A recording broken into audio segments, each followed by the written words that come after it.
கடந்த ஆகஸ்ட் மாதம் தேசிய பாதுகாப்பு ஒருங்கிணைப்பு அமைச்சரும் உள்துறை அமைச்சருமான திரு சண்முகம் ஒரு புதிய குழுவை அறிவித்தார். மூத்த துணை அமைச்சர் திரு முரளிப்பிள்ளை மற்றும் எனது தலைமையில் அமைக்கப்பட்ட இந்த குழு அடுத்த 5 ஆண்டுகளுக்கு இந்திய சமூகத்தை முன்னோக்கி எடுத்து செல்லும்.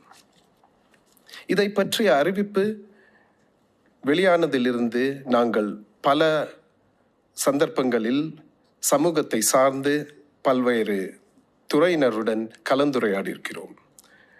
பங்கு பெறுபவர்கள் இந்திய சமூகம் எதிர்கொள்ளும் சவால்கள் குறித்து தங்கள் எண்ணங்களையும் பகிர்ந்து கொண்டுள்ளனர். அவர்கள் கருத்துகள் சமூக ஒருங்கிணைப்பு மற்றும் மேம்பாடு ஆகியவற்றை மையமாக கொண்டிருக்கின்றன. இக்குழுவை நாம் இணை குழு என்று பெயரிட்டுள்ளோம். இது சிண்டா மற்றும் நற்பணி உள்ளிட்ட சமூக அமைப்புகள் ஆற்றி வரும் சிறப்பான பணியினை அடுத்த கட்டத்திற்கு எடுத்து செல்லும். அடுத்த தலைமுறை தலைவர்களையும் உருவாக்கும்.